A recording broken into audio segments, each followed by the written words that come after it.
continuación. Historias llegadas de las páginas del tiempo. Historias de juicios y tragedias. De aventuras y éxitos que descubriremos en este recorrido por nuestro pasado. Muchos lo predijeron. Millones lo temieron. Ojalá pudiera evitar el avance precipitado del mundo hacia el enfrentamiento inevitable con el apocalipsis. Todas las señales están ahí. La cuestión es, ¿queremos prestarles la atención que merecen? Para muchos, la entrada en el nuevo milenio levantaba muchas dudas respecto a la esencia de nuestra existencia. Averigüen qué nos depara el destino en este recorrido histórico hasta el fin del mundo.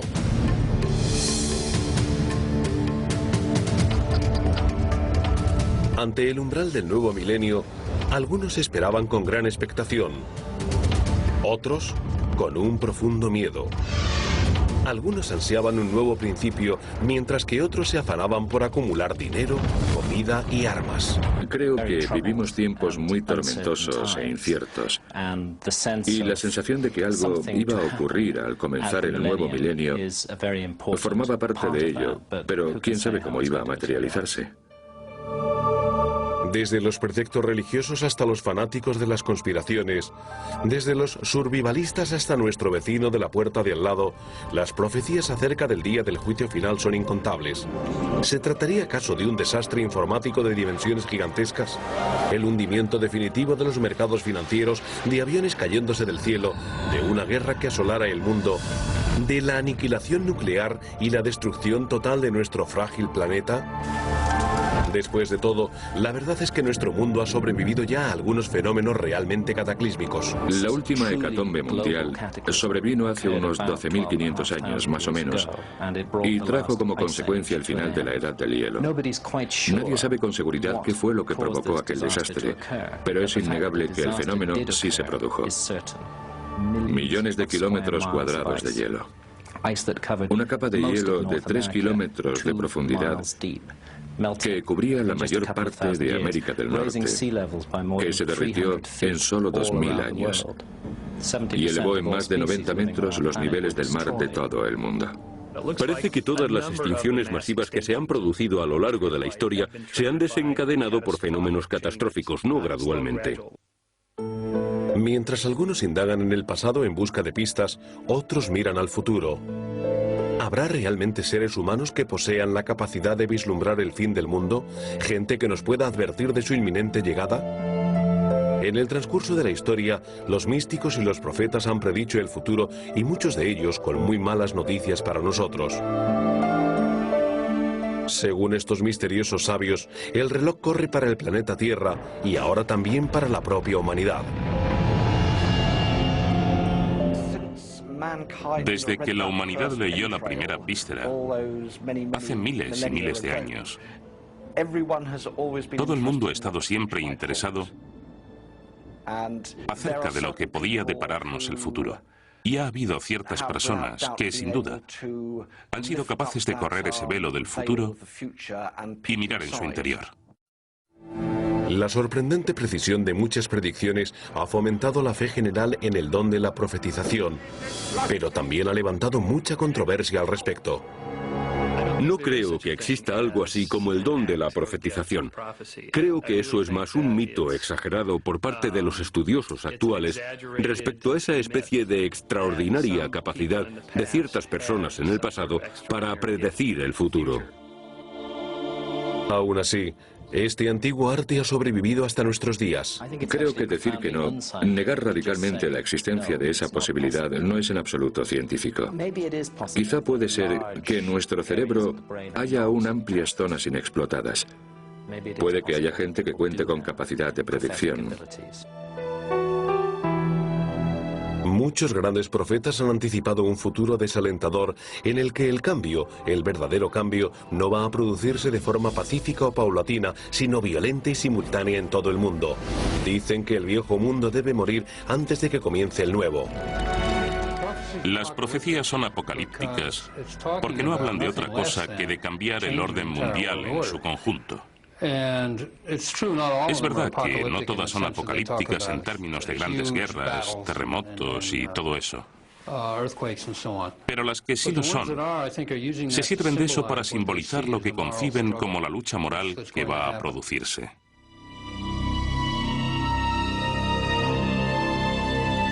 Un profeta de nuestros días alega haber visto el futuro y sus visiones son extremas y aterradoras.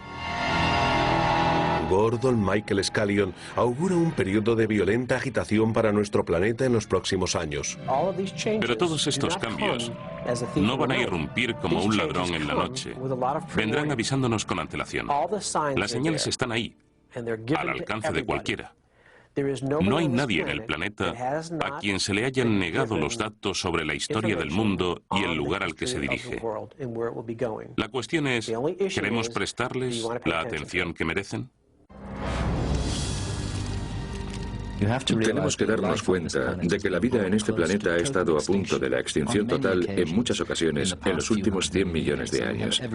Las mismas razones tenemos para pensar que eso puede volver a pasar en el futuro. ¿Deberían simplemente desoírse como delirios de chiflados y farsantes las predicciones sobre la desaparición definitiva de la Tierra? ¿O acaso tendríamos que conceder cierta credibilidad a aquellos que tratan de advertirnos sobre nuestro destino?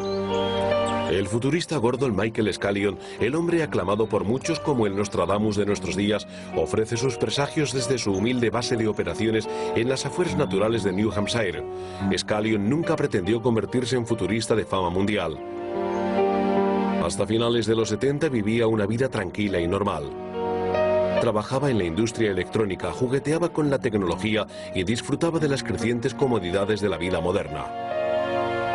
Mi mundo era muy lineal. Cosas que podían medirse, que podían verse, que podían calcularse. No había nada de especial o de inhabitual en ningún aspecto de mi vida. En 1979 la vida de Scallion dio un extraordinario vuelco cuando de repente, de forma misteriosa, perdió la voz. Estaba aterrorizado. Lo único en que podía pensar era en que estaba sufriendo una especie de ataque. Mientras yacía en su cama del hospital, Scallion experimentó una increíble visión.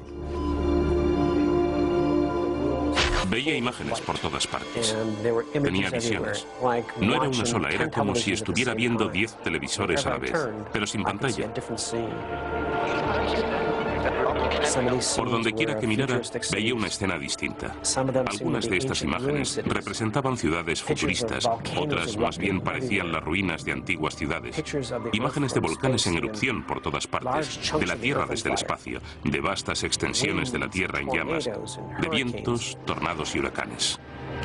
La visión de Scallion duró 30 minutos, pero fueron los últimos 5 los que cambiaron su vida para siempre. Dice que se le apareció una mujer diciéndole que lo que estaba viendo era el pasado y el posible futuro. Además, le dio instrucciones detalladas acerca de qué hacer a continuación. Me dijo que debía recordar las imágenes que estaba viendo. Así que me puse a escribir todo lo que recordaba. Cuando Scallion se despertó a la mañana siguiente, había recuperado la voz. Espantado y sobrecogido por cuanto le había pasado, se guardó sus visiones para sí, pero fue anotándolas en un cuaderno durante los 3 años siguientes, mientras continuó experimentando visiones proféticas. Desde entonces, Scallion reivindica haber pronosticado varios acontecimientos de repercusión mundial, como la elección del presidente George Bush y el terremoto de 1994 de Northridge, California. Sin embargo, sus visiones para los años venideros engloban sus predicciones más alarmantes. Inundaciones letales, enfurecidos tornados, plagas desoladoras y enormes y devastadores terremotos. El tipo de terremotos de los que hablo hacen que el Northridge parezca una nimiedad. Me refiero a terremotos de 8, 9, 10, 12 puntos en la escala de magnitud. Terremotos que separarán la Tierra y crearán literalmente islas donde antes había costas enteras. Todas estas cosas van a ocurrir, créanme, y muy pronto. Scallion también elaboró unos asombrosos mapas que dibujaban la nueva topografía del mundo transformado de 2012 que mostraban sus visiones.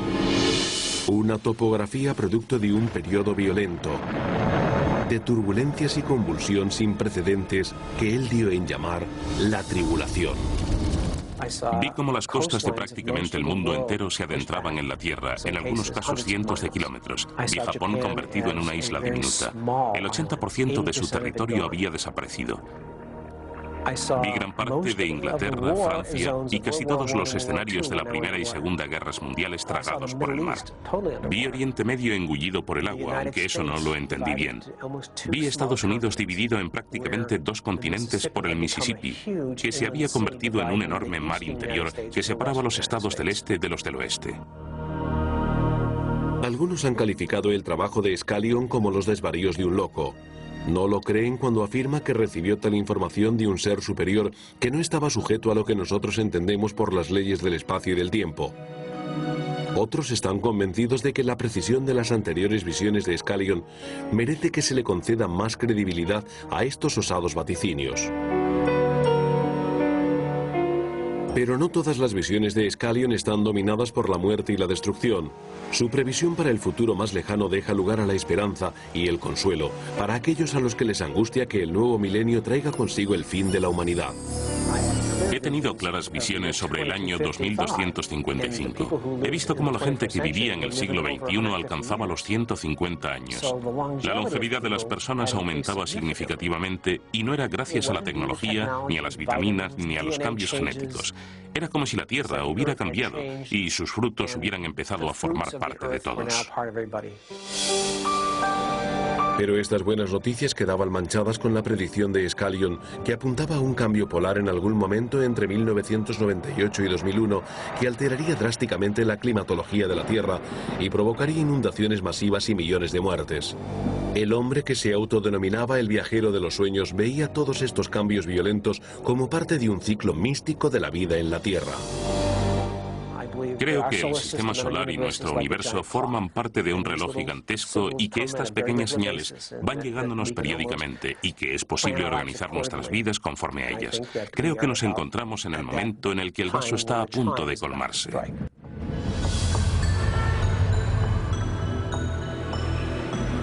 A pesar de los sobrecogedores peligros y retos que amenazaban al mundo contemporáneo, Scallion mantiene que estamos a las puertas de una nueva forma de vida.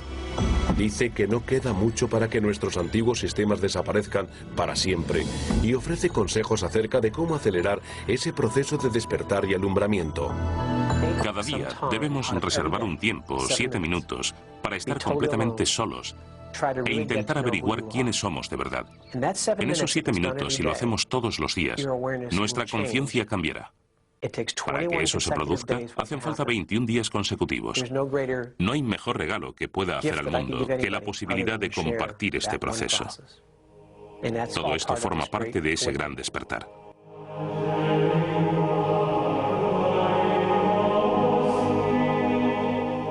Las predicciones sobre la destrucción del mundo no constituyen un fenómeno reciente. Muchas de las historias más conocidas y asombrosas de las profecías, desde las optimistas a las apocalípticas, provienen de la Biblia. Yo era un escéptico, pero me di cuenta de que las profecías podían contrastarse con la historia. Pude comprobar que cada una de las profecías que se habían hecho en el pasado se habían cumplido. Las profecías más famosas y preocupantes de la Biblia se refieren a esa fecha del destino que a todos nos afecta, el día del fin del mundo. Jesús advirtió a sus discípulos de los tormentos de los últimos días, cuando Él regresaría a la tierra. Que cuando dirán paz y seguridad, entonces vendrá sobre ellos destrucción de repente, como los dolores a la mujer encinta, y no escaparán. El libro de los Tesalonicenses. Dijo que los grupos étnicos se enfrentarían unos a otros, que se produciría una gran desestabilidad, que los reinos lucharían entre sí, y dijo que se producirían guerras y rumores de guerra. Fue profetizado que esos traumáticos padecimientos traerían también cambios catastróficos y letales en la tierra. Y todos los hombres que están sobre la faz de la tierra temblarán delante de mi presencia, y se arruinarán los montes, y en todos mis montes llamaré cuchillo contra él. Libro de Ezequiel. Habrá terremotos tremendos. Desde 1890, década tras década, y hasta 1970. El promedio de terremotos graves por década osciló entre 2 y 6. Desde 1980 hasta 1990 ha habido 86.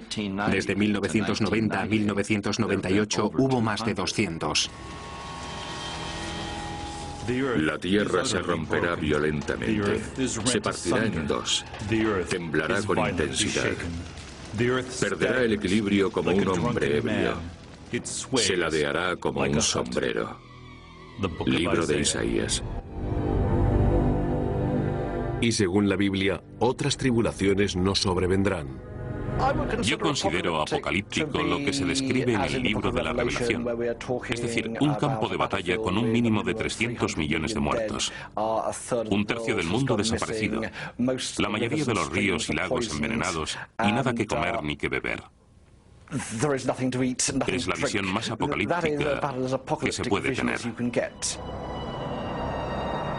Otro de los padecimientos puede ser la hambruna. Los historiadores suelen fijar en el año 1975 el inicio de la era de las hambrunas. Es decir, el período en el que en cualquier momento hay algún punto del mundo que sufre hambruna. Cristo también anunció que habría plagas. Además de las plagas más extendidas en nuestros días como el SIDA, el mundo ha sido azotado por inundaciones arrasadoras, violentos tornados, estruendosos huracanes. Algunos achacaron todo esto a los efectos de El Niño, pero la Biblia nos ofrece otra explicación. Esta climatología letal y destructiva anuncia los días que preceden al fin del mundo. Y haré llover sobre él, y sobre sus compañías, y sobre los muchos pueblos que están con él, impetuosa lluvia y piedras de granizo, fuego y azufre. Libro de Ezequiel.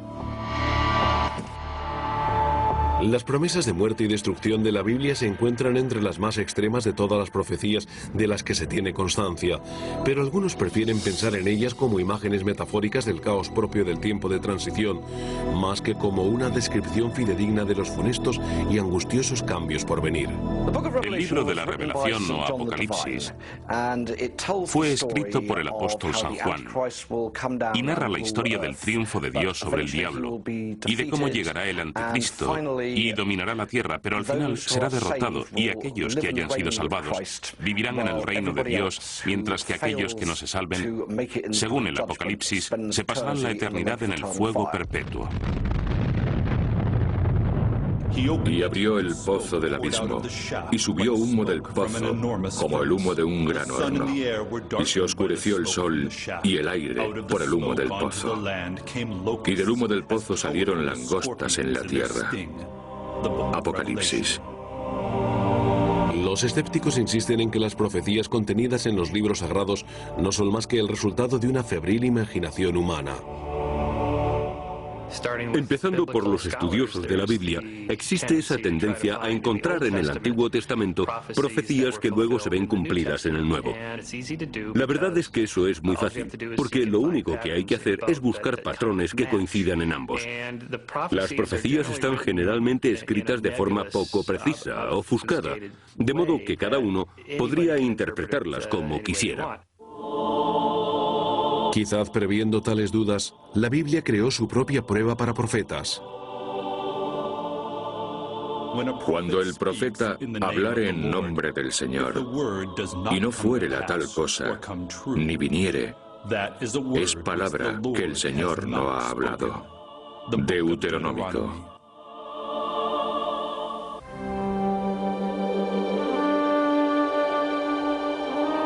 Son muchos los profetas que han dejado su huella en la historia, desde jóvenes a ancianos, autodidactas o personas con un alto nivel educativo.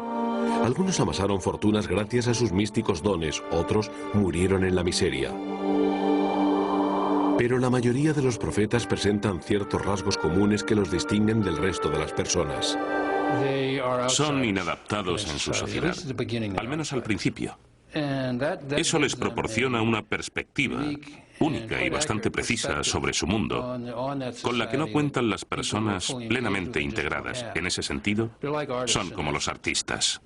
Creo que la gente que se declara profeta tiende a ser bastante carismática, inteligente, personas con criterio, a las que sus seguidores les atribuyen grandes poderes. El visionario francés Nostradamus nació en 1503.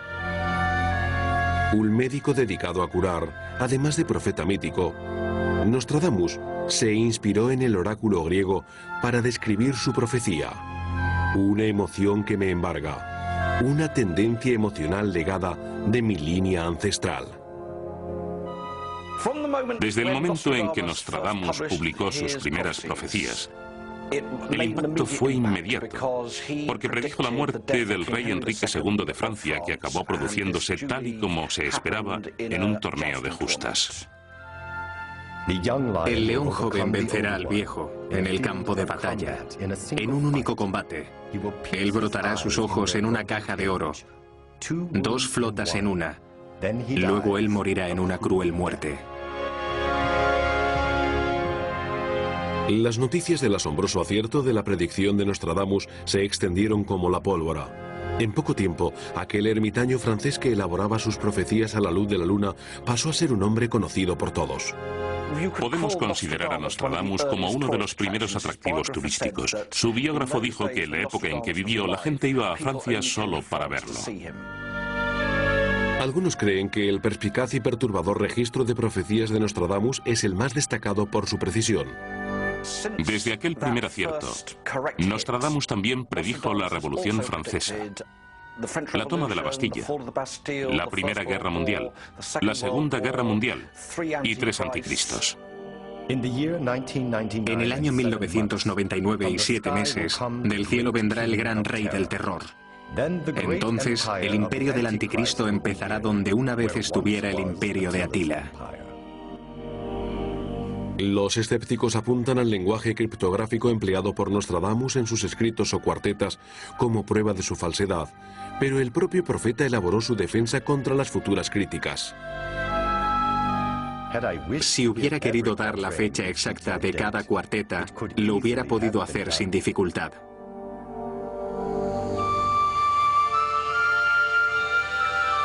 Mucho menos conocidas, pero igualmente preocupantes, son las profecías de San Malaquías, un obispo irlandés y místico del siglo XII. San Malaquías es un personaje muy interesante. Se convirtió en el primer arzobispo de todo Armagh y fue el primer irlandés que recibió la canonización. Como Nostradamus, además de profeta, San Malaquías era también médico y se le atribuye el poder de curar niños enfermos y salvar con grandeza a las mujeres de la locura. La profecía más relevante de San Malaquías se refiere al fin del mundo determinado por la sucesión de papas de la Iglesia Católica. Hizo un peregrinaje a Roma alrededor de 1139 y cuando llegó al Vaticano quedó sumido en un estado de trance a partir del cual promulgó la lista de todos los papas, desde Celestino hasta el último de ellos. Lo que hizo fue recitar breves epigramas que describían determinados atributos de cada uno.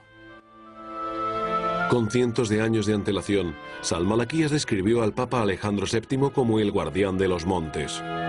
El escudo de armas de la familia de Alejandro mostraba 3 montes con una estrella resplandeciendo sobre ellos. El Papa Pablo VI, que rigió la Iglesia desde 1963 a 1978, fue descrito por Malaquías en el siglo XII como flor de flores. El escudo de armas de Pablo VI mostraba 3 lirios. La profecía de Malaquías hace una enumeración de 112 papas, empezando en el año 1143 y terminando en el fin del mundo. En este momento solo nos quedarían 2 papas. Ahora mismo tenemos a Juan Pablo II, que va haciéndose mayor. Nos queda otro papa conocido como de la gloria del olivo, y luego el último, llamado Pedro. Malaquías predijo que el último papa habría de llamarse Pedro. Él presidiría Roma durante un periodo de muerte y destrucción. Escribió: Pedro el romano que hará pacer sus ovejas entre muchas tribulaciones, tras las cuales la ciudad de las 7 colinas será derruida y el juez tremendo juzgará al pueblo. Dada, por tanto, la edad de Juan Pablo II, es probable que el último papa pueda ocupar su trono en la ciudad eterna dentro de poco. Quizá deberíamos tener en mayor consideración las profecías papales de San Malaquías, ya que auguró con gran precisión la fecha de su propia muerte, el día de Todos los Santos de 1148. San Columba es otro intrigante místico irlandés. Como a Nostradamus y a San Malaquías, a este carismático obrador de milagros se le atribuyen varias profecías acertadas, entre las que se incluyen la invasión inglesa de Irlanda y el consiguiente éxodo provocado por la hambruna de la patata en 1845. Esta apocalíptica profecía referida a Irlanda sugiere que el fin del mundo tal cual hoy lo conocemos no está a más de unos años de distancia. Adelanta que Irlanda, para salvarse de las garras del anticristo, será engullida por las olas 7 días antes del fin del mundo, lo cual en cierta medida debería servir de esperanza a todos aquellos que creyeron que el año 2000 marcaría el final, porque sencillamente las matemáticas no cuadran. En la era moderna, la física estadounidense Jan Dixon predijo en 1956 que las elecciones presidenciales de 1960 darían la victoria a un demócrata que sería luego asesinado o moriría en cumplimiento de su deber. Después del asesinato del presidente John Fitzgerald Kennedy en 1963, Dixon adquirió fama mundial. También profetizó la extinción de la humanidad a manos de un monstruoso personaje que vendría de Jerusalén a dominar el mundo. De hecho, se trataba del anticristo, que embaucará a millones de personas en la tierra y del que solo podremos salvarnos cuando vislumbremos una cruz en el cielo y la tierra se quede en tinieblas durante 3 días.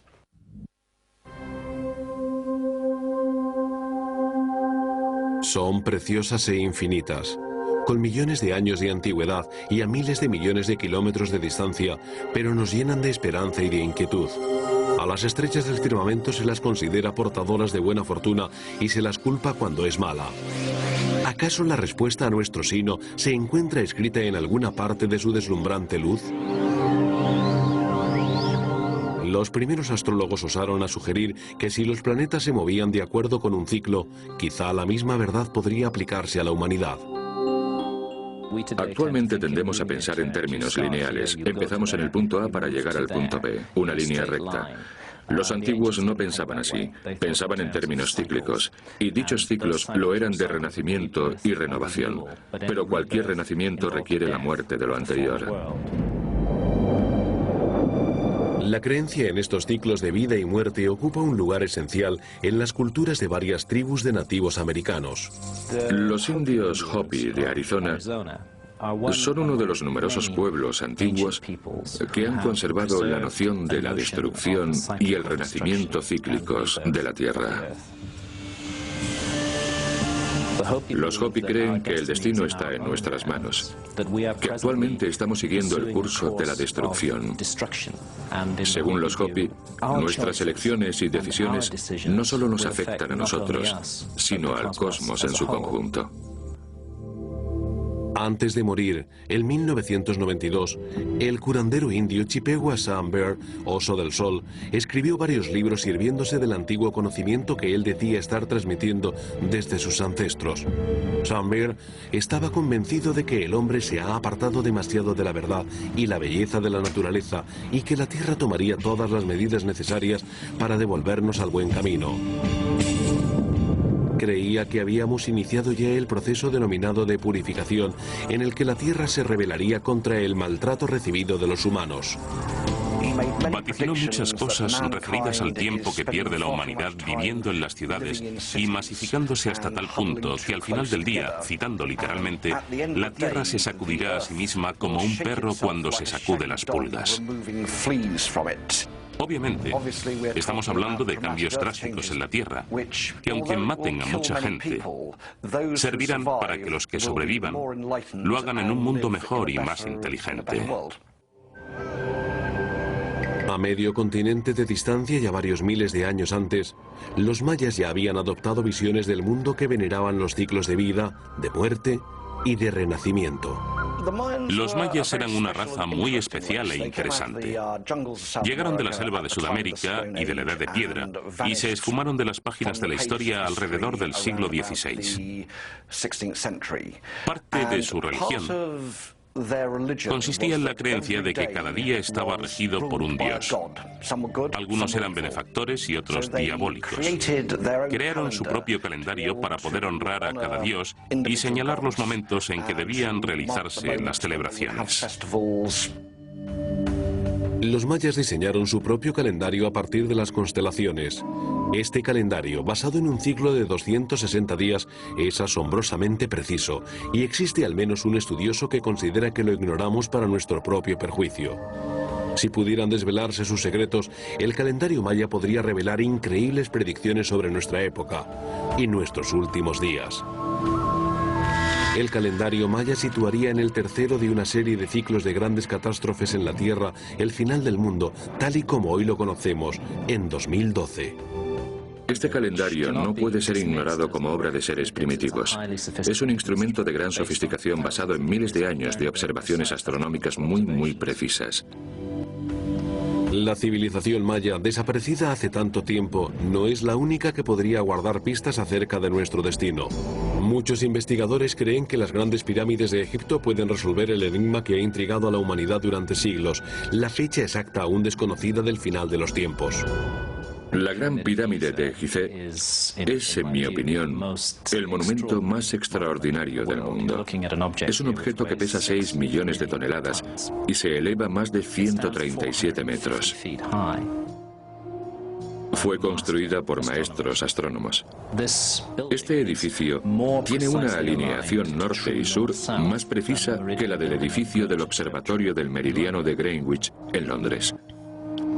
Durante los últimos 200 años, numerosos estudiosos han intentado descifrar los incomprensibles misterios de la pirámide.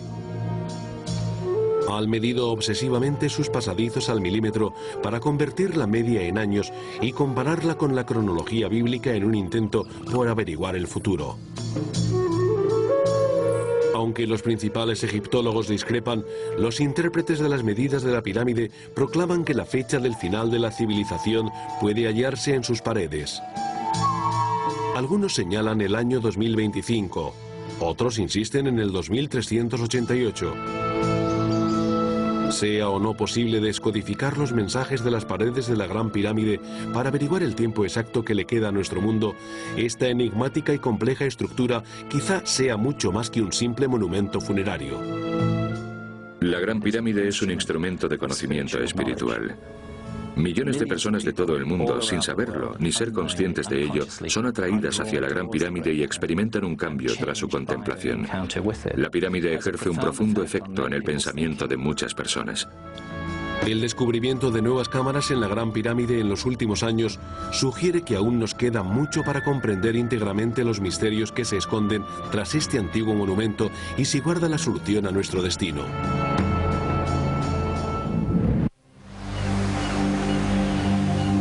Muchos miraban hacia este nuevo milenio con esperanza y expectación, pero hubo otros que vislumbraban designios más oscuros en la llegada de la nueva era. Las sectas religiosas y del día del juicio de todo el mundo nos han bombardeado con sus creencias de dimensiones letales. En 1978, más de 900 miembros de la secta del Templo del Pueblo, liderada por Jim Jones, cometió un suicidio en masa. En parte porque Jones les indujo a creer en la inminencia del apocalipsis. En California, 39 miembros de la Puerta del Cielo lo siguieron, quitándose sus propias vidas mientras esperaban la llegada de la nave espacial que creían escondida tras el cometa Hale-Bopp. En Japón, los miembros del grupo Verdad Suprema esparcieron gas nervioso en el metro de Tokio, matando a 11 personas y provocando 500 heridos. Reivindicaron su acto como parte de la llegada del apocalipsis. La creciente preocupación que producía la llegada del nuevo milenio era prácticamente única. El deseo de atravesar los portales del tiempo y vislumbrar el fin del mundo es la continuación de una larga y mística tradición. Hace 1000 años, la gente rica hizo una peregrinación especial a Jerusalén, donde esperaban la segunda llegada del Señor. Y la gente pobre se congregó en las iglesias. Existe una historia que cuenta que todos estaban de rodillas, temblando de terror, esperando la resurrección de las gárgolas que arremeterían contra los sucios de espíritu. Otros informes recogidos después de que empezara el nuevo milenio indican que algunos creyentes temerosos llegaron hasta el punto de envolverse en sus mortajas para esperar la inminente destrucción del mundo. Cuando llegó el último milenio, algunas personas creyeron verdaderamente que Jesús estaba a punto de regresar y se vistieron de blanco y ascendieron a las colinas para esperarlo. Hubo mucha gente que pensó que todo aquello tendría un importante efecto catastrófico, que se producirían cataclismos a escala mundial, que se cumplirían todas y cada una de las profecías de la Biblia y un sinfín de cosas más. Algunos sugieren que con la llegada del último milenio apenas cundió el pánico y que el fervor religioso llegó después de que el año fatal hubiera pasado. En el año 1000 no se vivió una histeria masiva, pero la hubo después. Empezaron a construirse iglesias compulsivamente y se produjo una especie de renovación de la cultura. Yo estaba convencido de que eso sería más o menos lo que íbamos a vivir en el año 2000. No una histeria colectiva ni suicidios en masa, sino una especie de redención, un empezar de cero. La búsqueda de la redención espiritual lleva siglos preocupándonos. Pero quizá nuestra conciencia sobre la fiebre del nuevo milenio y las proclamaciones de los agoreros sea ahora mayor simplemente como resultado de vivir en la era de la información. Actualmente tenemos la capacidad de conocer en solo un instante qué está ocurriendo al otro lado del globo. Nuestra época, el tiempo que vivimos, es muy diferente. Es la única época en la que ha sido posible que la raza humana esté en permanente contacto entre sí. Siempre que hay un cambio o se produce una catástrofe del tipo que sea, todo el mundo se entera. Eso es completamente nuevo. Nunca antes ha pasado en nuestra generación. Hemos recorrido mucho desde la fiebre del milenio del año 1000. Increíbles avances en la ciencia han cambiado el modo en que se vive la vida y allanado el camino para logros siquiera imaginables hace solo unos años. Sin embargo, existe una creciente sensación de que la ciencia por sí sola no puede proporcionarnos el código para descifrar todos los misterios del universo. La ciencia tiene ciertas limitaciones. Puede responder muchas preguntas que tradicionalmente ha respondido la religión, pero no puede abarcarlo todo. La ciencia está limitada, no puede resolver ciertas dudas morales, y ahí se queda el espacio libre para las historias, los mitos y el espiritualismo, si queremos llamarlo así. La ciencia se apoya en la medición, el cálculo, el peso, y subyace a ella la asunción implícita de que no existe nada que no pueda medirse, calcularse o pesarse. Pero quizás sí exista. Quizá exista otra dimensión de vida que no podemos pesar, medir o calcular, y por ello no sea susceptible de investigación científica.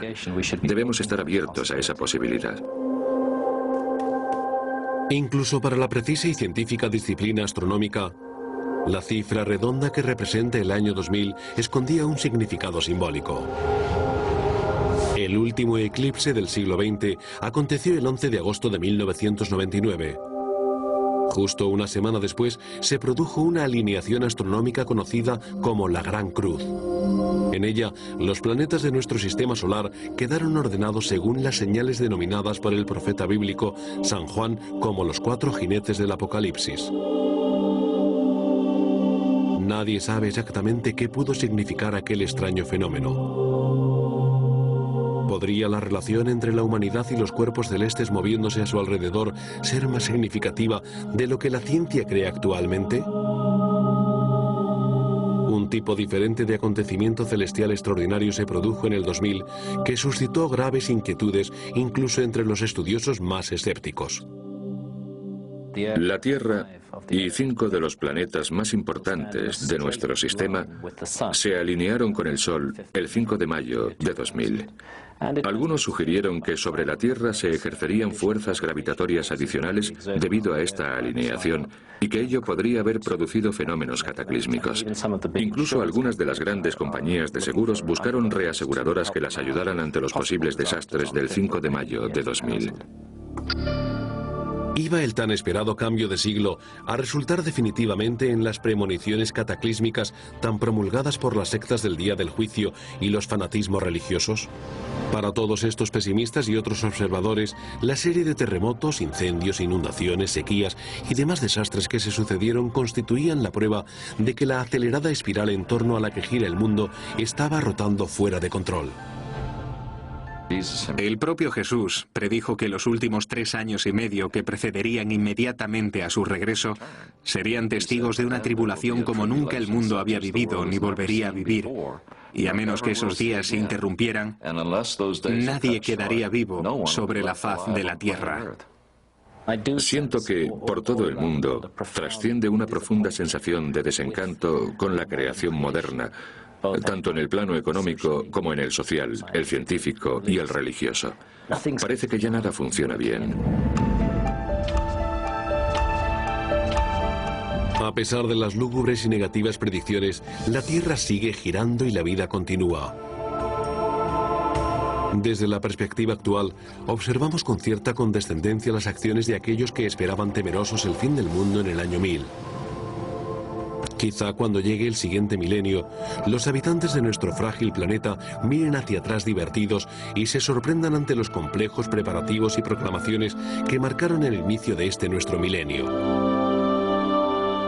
El escenario para el futuro tan solo está limitado por la frontera de la imaginación humana, una lección que hemos aprendido en este recorrido por el pasado.